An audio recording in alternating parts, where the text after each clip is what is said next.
আমরা যখন ফেসবুকে কিংবা ইউটিউবে আমরা ভিডিও দেখি তখন কিন্তু আমাদের এমপিটা আর কি ব্যাকআপ দিয়ে উঠে সারতে পারি না আমরা। বন্ধুরা অ্যাকচুয়ালি আপনারা যদি এই কাজটা করে রাখেন তাহলে আপনার ফেসবুক থেকে শুরু করে ইউটিউব এবং টিকটক যাই চলান না কেন আপনার এমপিটা খুব পরিমাণ সেভ হবে, 40% সেভ হবে। আমরা যখন ফেসবুকে কিংবা ইউটিউবে আমরা ভিডিও দেখি তখন কিন্তু আমাদের এমপিটা আর কি ব্যাকআপ দিয়ে উঠে সারতে পারি না আমরা।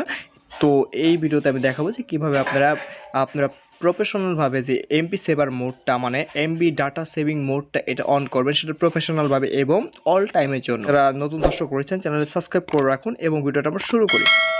এখন প্রথমত আমি দেখাবো যে আপনারা কীভাবে এমবি সেভ ডাটা সেভিং মোডটা এটা আপনারা কীভাবে অন করবেন। সেই জন্য আপনাকে সরাসরি চলে যেতে হবে এই ফেসবুক লাইটে চলে যাবেন। চলে যাওয়ার পর আমি প্রথম থেকে দেখিয়ে দিচ্ছি। ফেসবুক লাইটে চলে যাবেন, চলে যাওয়ার পর থ্রি ডটসে ক্লিক করবেন। ডটে ক্লিক করার পর এখানে আপনারা নিচে যাবেন।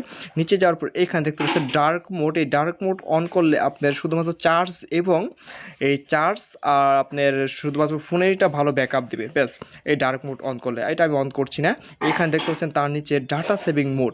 এই ডাটা সেভিং মোডটা আপনারা এই অ্যাপস থেকে আপনারা ডাটা সেভিং মোডটা অন করে নেবেন। অন করে নিলে কিন্তু এই যে আপনার যে অ্যাকাউন্টটা, এই অ্যাকাউন্টে আপনি যত ভিডিও দেখেন না কেন সেটা যদি এই অ্যাপসটা দিয়েও দেখেন, ফেসবুক অরিজিনাল অ্যাপস দিয়েও দেখেন, ওই অ্যাকাউন্টের ভিডিওগুলো ওই অ্যাকাউন্টে এখানে লগ ইন করে ভিডিওগুলো দেখেন, তাহলে এমবি খুব পরিমাণ কম কাটবে। আর এখান থেকে কোন সেটিংটা করবেন এটা দেখাচ্ছি। এখান থেকে আপনারা একটা ভিডিওতে ক্লিক করবেন। ক্লিক করার পর এখানে দেখতে পাচ্ছেন, এখানে একটি ভিডিওতে ক্লিক করার পর এখানে আপনারা এই অপশনে চলে যাবেন। চলে যাওয়ার পর এখানে শুধুমাত্র ডাটা সেভার মোডে এখান থেকে অন করে দিবেন। এবং দেখা যাচ্ছে এইখানে আবার ক্লিক করবেন। ক্লিক করার পর এখানে কোয়ালিটি আপনি সিলেক্ট করতে পারেন। এখানে কোয়ালিটি অটো রেখে দেবেন, কোনো সমস্যা নেই, 40%ই কাটবে। কারণ আপনি এই লাইট অ্যাপসে আপনারা এমবি সেভার মোডটা অন করে রেখেছেন। কিন্তু আমার আইডিটা দেখতে পাচ্ছেন, এখানে একটা আইডি লগ ইন করা, আবার ওইখানে আরেকটা আইডি লগ ইন করা। বাট এটা হতে হবে না। এইখানে যে আইডিটা লগ ইন করবেন, যে আইডির ডাটা সেভিং মোডটা এখান থেকে অন করবেন, এই আইডিটা সেম আইডিটা এখানেই এই অ্যাপসে লগ ইন করবেন। তাহলে দেখতে পারবেন আপনি আপনার যে ফেসবুকের এমবি সেভিং মোডটা খুব কম।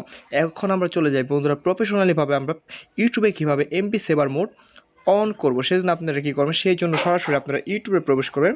ইউটিউবে প্রবেশ করার পর এখানে দেখতে পাচ্ছেন ইউটিউবটা অলরেডি লোডিং নিচ্ছে। এবং ইউটিউবে এমবি সেভার মোড অন করার জন্য এইখানে আইকনে চলে যাবেন। আইকনে চলে যাওয়ার পর এইখানে নিচে দেখতে পাচ্ছেন আপনার সেটিংস নামে একটি অপশন, এই সেটিংসে চলে যাবেন। চলে যাওয়ার পর এইখানে দেখতে পাচ্ছেন যে প্রত্যেকটা ভিডিওর কোয়ালিটি, পারফরমেন্স সব কিছু দেওয়া আছে। এখানে ডাটা সেভিং নামে অপশনটিতে চলে যাবেন।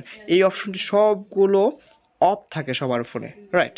এই অপশনগুলো সবার ফোনে অফ থাকে। আপনারা এখান থেকে খুব সুন্দরভাবে অপশনগুলো অন করে দেবেন। অন করে দেওয়ার পর দেখতে পারবেন যে ভিডিও কোয়ালিটি, পারফরমেন্স সব কিছু অ্যাভারেজেল সব কিছু ভালো থাকবে।